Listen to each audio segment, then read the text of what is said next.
vamos começar então de agora. O que acontece, pessoal? Hoje a gente vai estar falando de um sociólogo extremamente importante. Só para você ter uma ideia, ele foi o primeiro negro doutor na Universidade de Harvard, tá? Então, ele é considerado nada mais nada menos do que um dos fundadores dessa sociologia moderna, tá? Que é exatamente o W.E.B. Du Bois, tá bom? Aqui a gente tem uma mania de afrancesar, né? E acaba falando Dubois, tá? Mas uma tradução, por ele ser americano, é Du Bois, tá bom? A gente abrevia porque o nome dele é grande, né? É William Edward Bourget Dubois, tá? Ou Du Bois, tá? Ele nasceu em 1868, vai falecer em 1963, tá? Então, uma das grandes importâncias, né, do Dubois, ou eu falo Dubois pelo trejeito, tá? Mas fiquem à vontade. Do Dubois é exatamente o que ele vai estar falando sobre as linhas de cor, né? Isso vai ser muito marcante, principalmente na história dele, pelo fato dele ser negro, pelo fato dele passar por todas as dificuldades até ele conseguir chegar, por exemplo, na questão do doutorado dele, né? O tanto de preconceito que ele foi e que ele sofreu, tá certo? Então ele começa o pensamento dele destacando a Guerra Civil Americana, né? Essa Guerra Civil, ela aconteceu entre 1861 e 1865, tá? Essa guerra, pessoal, que vai ser extremamente importante na relação aos estados do norte contra os estados do sul, né? E quando finaliza essa Guerra Civil Americana, a gente vai ter a libertação dos escravos do sul, tá certo? Então, esses escravos, eles vão ser libertos, né? O governo, ele vai introduzir escolas, direito à propriedade, um sistema bancário, né? Vai tentar compensar de forma legal, né, todos esses escravos libertos, beleza? Mas o que acontece, pessoal? O que adianta eu terminar o processo de escravidão, tá certo? Eu ir lá, pagar alguma coisa, recompensar, né? Mas mesmo assim, ainda continuar com o pensamento preconceituoso, né? Então, o negro americano, né, ele entrou na sociedade de uma forma legalmente, de uma forma livre, né, mas ele ainda continuava sendo hostilizado, ele ainda continuava sofrendo preconceito. Lembra lá do conceito do Zímio, do estranho, né? Então, é como se esse negro, né, recém-libertado, ele ainda fosse um estranho dentro da sociedade, ele ainda fosse um forasteiro, né? E é dentro dessa característica, pessoal, que o Dubois, ele vai estabelecer o que a gente chama dessa linha de cor, né? A gente sabe que as leis de segregação raciais nos Estados Unidos foram muito fortes. Ali no século XIX, a gente vai ter as chamadas leis de Jim Crow, e essas leis, pessoal, elas vão separar mesmo, né, o que seria próprio para o uso do branco e próprio para o uso do negro. E essas leis de Jim Crow, pessoal, elas vão atravessar até a metade do século XX, né? Então, a gente vai ter, por exemplo, ali, com Martin Luther King, ali na década de 60, fazendo aquele brilhante discurso, né? I have a dream, eu tenho um sonho, né? Em que um dia as crianças negras, mas as crianças brancas vão estar brincando como irmãs. Mas olha só o tempo que isso demorou, né? Hoje a gente olha para aquela série de televisão Todo Mundo Odeia o Chris, e a gente tem aquela mania de achar graça, né? A gente acha graça. Mas aquilo acontecia realmente, né? Ali você tinha, né, uma escola típica de pessoas brancas, e ali você só tinha lá o Chris de negro, né? E a gente ri, a gente acha graça, né? Ali do Caruso, brincando, da forma que o próprio Chris se coloca muitas das vezes. Mas quando a gente pega dentro de um contexto histórico real, né? Um contexto histórico, social, aquilo realmente era muito triste, né? As escolas dos brancos eram escolas de primeira ponta, né? As escolas de pessoas negras, elas eram escolas que ficavam nos subúrbios, nas periferias, né? Os tratamentos, eles eram totalmente diferenciados, né? Então, essas linhas de cor, pessoal, mesmo acontecendo a libertação dos escravos ali, depois do final da Guerra Civil Americana, né, mas o negro, ele ainda não se via totalmente integrado dentro desse contexto de sociedade americana, tá certo? O preconceito, ele, né, ele não pode ser, deixa eu colocar aqui,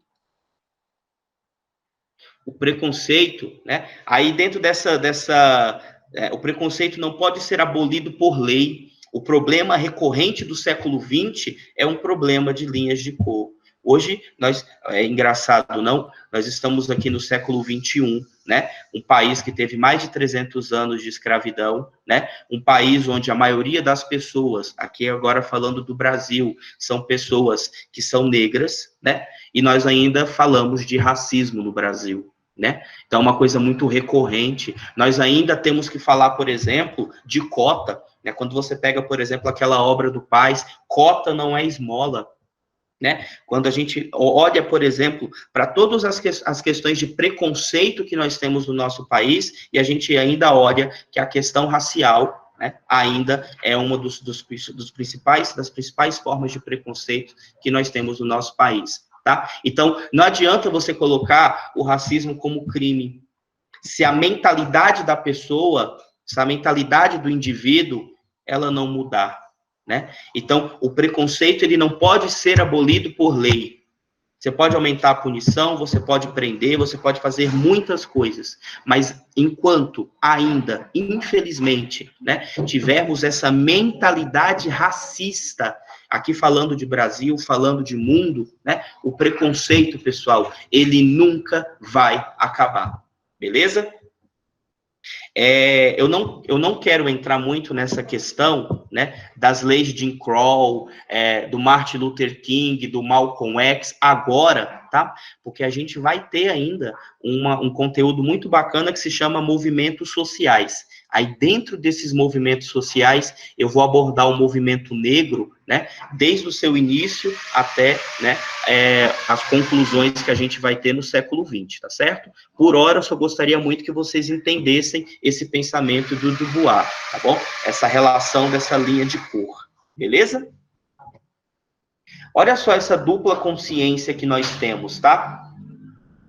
Imagine, por exemplo, um negro, tá? O Dubois, ele sempre vai estar falando dessa perspectiva, dessa linha de cor, mesmo porque, né, pelo fato dele ser negro, ele vivenciou tudo isso, tá? Mas olha só a crise existencial que esse negro, ele pode ter.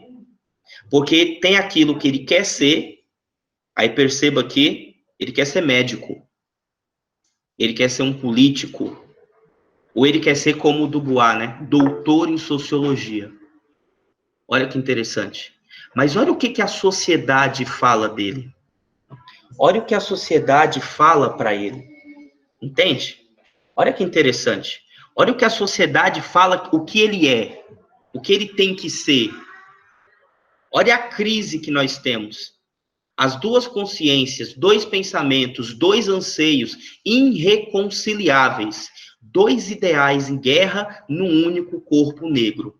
Aquilo que eu quero ser e aquilo que a sociedade fala de mim. Lembra que nós falávamos lá da teoria do Goffman, não? O eu essencial e o eu público, né? Então você precisa fazer essa gestão de impressão.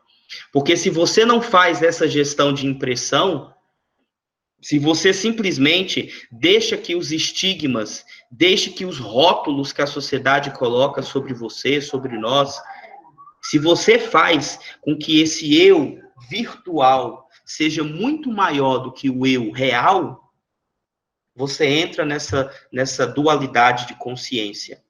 O que eu quero ser? O que é que eu vou ser? Sabe?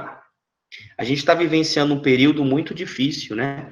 E vocês da segunda série, para o pessoal da terceira série, é mais difícil ainda, por tanto de coisas que eles têm que fazer, né? Nesse ano, fechamento do PAS, terceira etapa, o próprio Enem, de certa forma. Só que a gente sempre precisa ter, a gente pode pegar essa questão de dupla consciência e a gente pode trazer para uma questão muito legal, que é a ideia do otimismo e do pessimismo. Entende? A gente pode pensar um problema de forma otimista ou a gente pode pensar um problema de forma pessimista. É aquela velha teoria da metade do copo, né? Você pega um copo e coloca água ali pela metade. Será que esse copo está vazio, ele está quase vazio ou ele está quase cheio? Isso vai depender muito da forma que você olha para as coisas, né? Então, para você sair dessa crise de identidade que o preconceito, que o estigma, que o rótulo pode trazer para você, você tem que ser aquele que precisa sempre ter essa visão otimista de mundo, otimista de sociedade. Isso realmente é muito importante. Tem uma dúvida da aluna Júlia. A Júlia Emily. A Viviane aqui vai me ajudar com as dúvidas, tá, pessoal? Thales, você acha que nós podemos relacionar o efeito Pigmaleão com a área acadêmica dessas pessoas? Sim, tá? Eu vou falar para você, Júlia, há 20 anos atrás, eu vou colocar 20, tá? Que é mais ou menos onde eu tenho memória, tá certo? Eu ia para um hospital e eu não via, por exemplo, médicos negros, entende? Eu olho, por exemplo, para a nossa corte, né? A corte máxima do país, que é o Supremo Tribunal Federal, né? Recentemente nós tínhamos um ministro negro, que era o Joaquim Barbosa, né? Então, das 11 pessoas mais importantes do sistema judiciário, uma pessoa, ela era negra, sendo que a maioria do brasileiro é composta de pessoas negras, pardas e mestiças. Entende?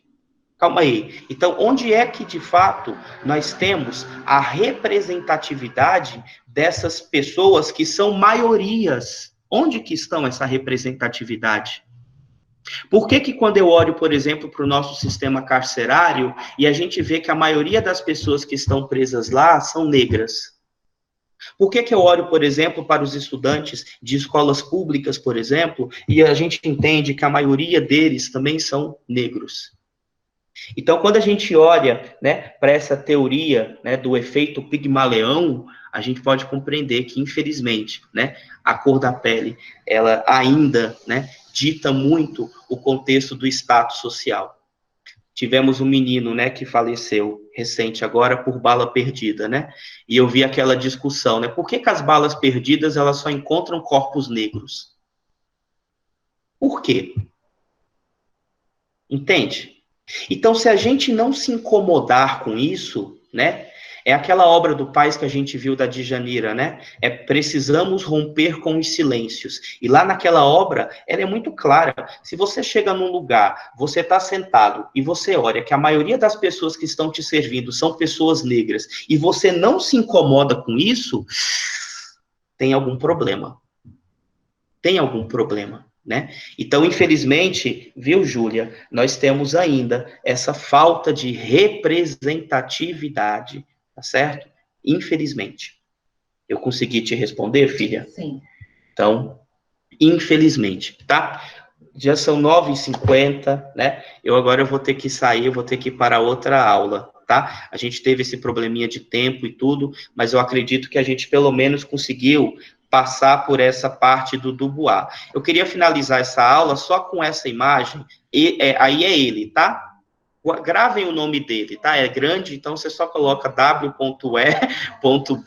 Dubois, mas ele é um sociólogo fantástico, né? Ele é considerado, por muitos, um dos pais da criminologia no século XX, viu, pessoal? Muito interessante, né? E aqui eu trouxe essas imagens que elas podem muito ajudar na nossa construção de consciência, né? Por dentro, todos são da mesma cor. Diga não ao racismo. O cérebro do negro, do branco, do asiático, são iguais, sabe? Opa, diferente aqui é o cérebro do racista, tá?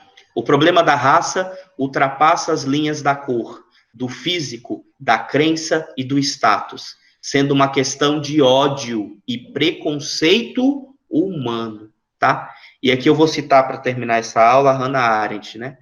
Teve um livro dela que ela coloca assim, né? Por que o judeu, ele foi vítima de perseguição na Segunda Guerra Mundial? Por que pegavam os judeus e matavam do jeito que matavam? Qual era a explicação lógica para isso? Ela dizia simplesmente uma coisa: não tem explicação lógica, é puro ódio, né? E a gente olha então e a gente vê o que é o racismo, o que é todo e qualquer tipo de preconceito, e a gente pensando esse preconceito como essa forma de violência muito presente na sociedade. É ódio, é questão de ódio. Tudo bem? Gente, com Deus, tá certo? A gente vai ter uma aula amanhã, tá? De filosofia. A aula de amanhã vai ser filosofia, viu? Hoje eu vou tentar postar para vocês uma aula no Classroom e seria muito interessante que vocês conseguissem assistir essa aula para a aula de amanhã, tá? Se não conseguir, não tem problema, a aula vai estar salva, vai estar gravada lá, mas seria realmente muito interessante para você não perder o raciocínio. Tudo bem? Um grande abraço, fiquem com Deus, tá certo? Até a próxima, se Deus quiser. Tchau, tchau.